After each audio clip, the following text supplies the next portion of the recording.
From mass firings to potential hirings and even a possible reassignment, a lot of coordinator buzz coming out of the Jets building. We break that all down and much more. It's the DTereman Football Show, and it starts right now.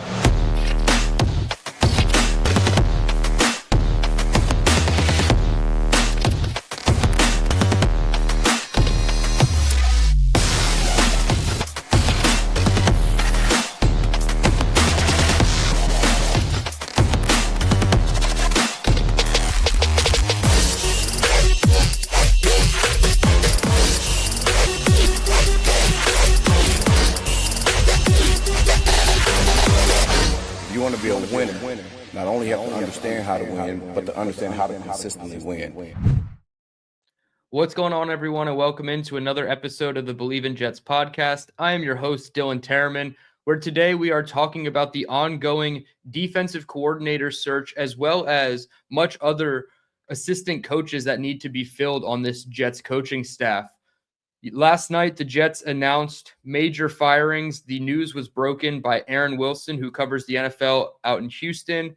He reported that the Jets had moved on from 7 assistant coaches in order: Charles London, quarterbacks coach; Scott Turner, the senior assistant / pass game coordinator; defensive assistants Roosevelt Williams and Alonzo Escalante; linebackers coach Aaron Curry; defensive line coach Eric Washington; and assistant DBs coach Dre Bly. So a lot to be turned over on this Jets coaching staff. A lot of expected changes. I think Charles London was the one that was the most unanimous across Jets fans that needed to happen. Eric Washington internally was not liked by players, so it made sense that he is gone. He was a Steve Wilks hire. Aaron Curry just didn't make it work with the linebacker talent we thought we had in Quincy Williams and Jamie Sherwood. Those guys severely regressed. Dre Bly with the assistant DB spot. I mean, the defensive backs did not play well, especially the safety position.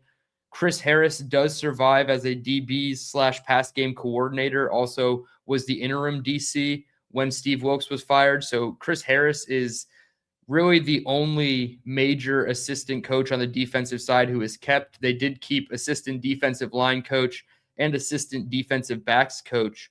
So 3 coaches on that side of the ball, and now 7, possibly 6, 7 openings on the defensive side of the ball. Offensively, you have 2 major openings at quarterback coach and pass game coordinator.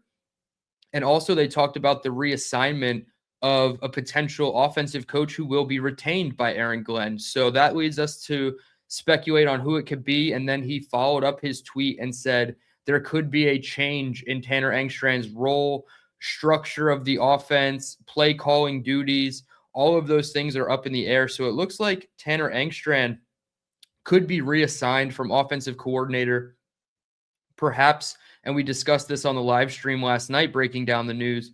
Perhaps Engstrand becomes pass game coordinator and they go out and sign a new offensive coordinator who will have play calling duties, which I think would be the preferred method, right? I don't think Engstrand did enough to really wow everybody, but he also didn't do obviously as bad of a job as Steve Wilks.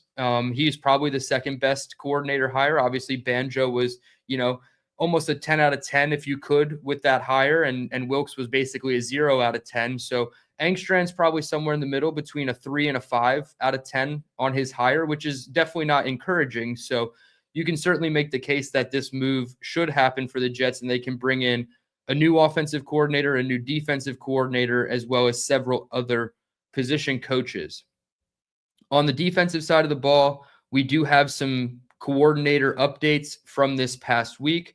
Chronologically, the first one on Monday, the 19th, Albert Breer reported that the Jets interim DC Chris Harris interviewed for the team's full-time defensive coordinator position yesterday. Harris has been widely seen as a rising star in coaching. So obviously the second part of that might not be true about Harris, but the first part certainly is. He did interview with the Jets. That is his second interview. So he was the first of the second round interviews that was reported by Breer there. And then later the next day, Ian Rappaport reported, as well as Adam Schefter, that with Jeff Hafley's hire complete in Miami, the Packers begin their search for a new DC. They've requested to interview Vikings pass game coordinator / defensive backs coach Durante Jones. Jones interviewed in person with the Cowboys, who ultimately went with Christian Parker as their defensive coordinator. And Jones also interviewed with the Jets. So Rappaport on Tuesday saying that Durante Jones was the second confirmed round of interviews for the Jets. So he is the second one. And that also would satiate the Rooney Rule if those of you really are monitoring that part of the hiring process. I was confused on the ruling. I thought that they needed to have in-person interviews with 2 minority candidates, but they just needed any type of interview with a minority candidate, 2 of them on the defensive coordinator search. Head coaches and GMs need to be in person. So that is the little bit of the nuance there with the rule as it pertains to the Rooney Rule. So the Jets officially do satiate the rule. They are free to hire whenever they so choose. And the third candidate who got the second round of interviews, and this is where I'm leading into, is Wink Martindale. It was reported first by SNY's Connor Hughes, who has really been all over the Wink Martindale news.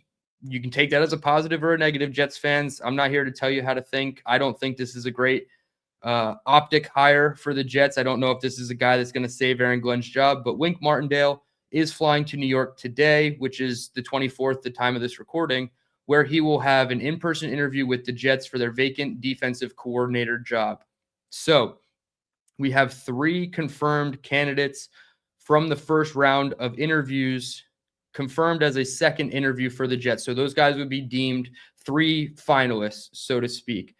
One of them who has not gotten a second interview but could as early as Monday, regardless of the result of their game against the Patriots on Sunday, is the Broncos' Jim Leonhard. Now, the Jets have interviewed him once already with that first round of 8 interviews. And Ian Rappaport today reported in his article, just scoping out the league coaching hires, he says in his blurb about the Green Bay Packers that they lost their defensive coordinator to Miami when they hired Jeff Hafley. The Packers have conducted a few interviews already, including Jonathan Gannon and Al Harris. There is also mutual interest between the Packers and Wisconsin native and ex-Badgers star Jim Leonhard, who is currently in Denver. While nothing is set, the hope is both sides can get together for a discussion after Sunday's title game. With Leonhard's ties to the state, this one makes sense.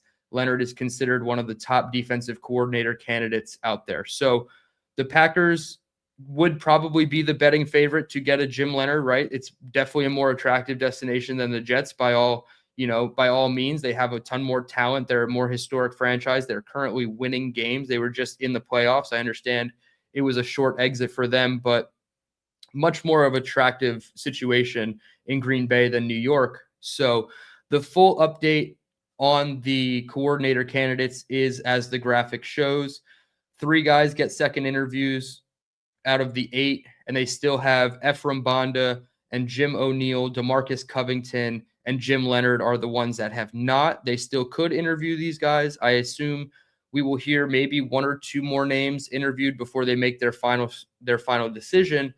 But it does seem overwhelmingly likely that it will be Wink Martindale as defensive coordinator for the Jets in 2026. Again, I don't think this is a great hire. I don't think this is one that's going to really, make the ship turn a little bit faster for AG. His stats and his defenses have declined since leaving Baltimore. I understand they made it to the playoffs largely on the back of the defense and their running game when he was with the New York Giants in 2022.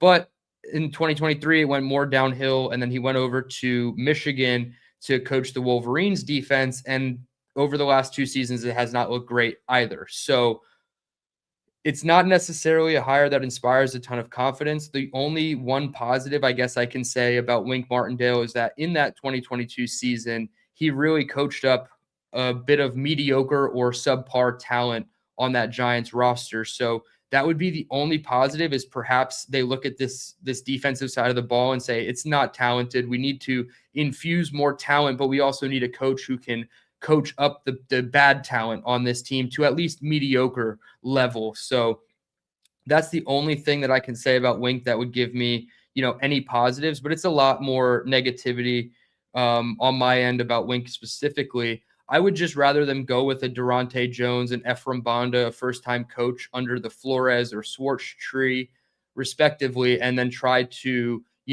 infuse their new innovative schemes and tendencies with AG and see what can happen. Instead, it looks like he might just be handing the keys to a Wink Martindale and say, hey, you make the changes necessary to the staff, to the personnel. We'll kind of accommodate you in that way, which I don't necessarily think is the best way to go about business. But again, this is a flawed hiring process led by Woody Johnson and the 33rd team that gets you a flawed head coaching candidate in Aaron Glenn, in my opinion. So a lot of things are going to come with flaws with this team, unfortunately. So I would just think Wink would be the next domino of that, flawed process. Unfortunately, not a ton of news as far as what the offensive side of the ball is going to look like. And I think that is way more important, at least in my, personal estimation about this team. The offensive side of the ball is so important. Those hires are absolutely crucial. You need to hit on your quarterback coach, which doesn't sound like it's an important position because offensive coordinator is important. Your pass and run game coordinators are important, but quarterback coaches are certainly an important position in the NFL. And although they're probably, the third or fourth in charge in that room with the quarterback, they probably spend the most time one-on-one with that quarterback. So if you were able to grab a, former quarterback from the NFL ranks that obviously is retired, moved on, and wants to get back into the coaching ranks, I think that would be certainly reasonable. There's about 5, maybe 6 quarterbacks or former quarterbacks that are in that role for teams across the NFL. You look at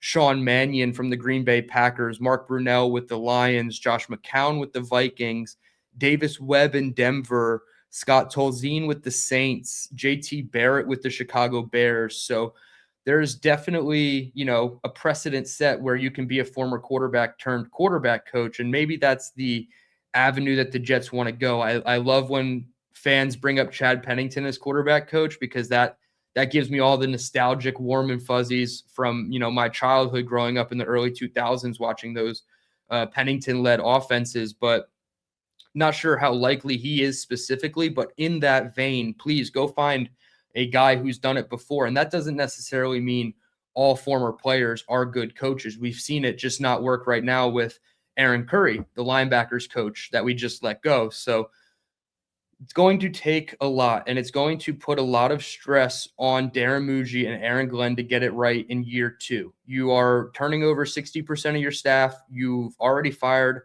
outright your defensive coordinator. You're probably demoting your offensive coordinator. You're not going to get this chance again, at least with the Jets, right?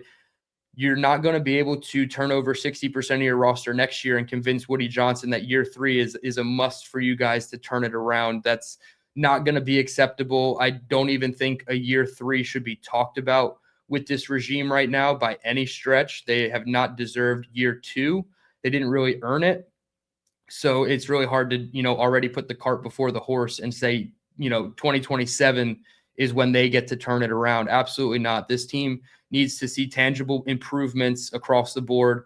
I understand it's probably not realistic to say they need to triple their win total, but to go from a 3-win team to a 5 or 6-win team is not acceptable. Even 7 wins is like the bare minimum, and you probably aren't safe because you still lost 10 games if that is the case. So I think the floor for this regime has to be 8 to 9 wins. I don't know if a Wink Martindale gets you there, but does a Wink Martindale with a really good offensive side of the ball hire actually change things for this franchise? Perhaps, right? That could be an avenue that they explore. I'm just not as convinced that Wink Martindale is the guy.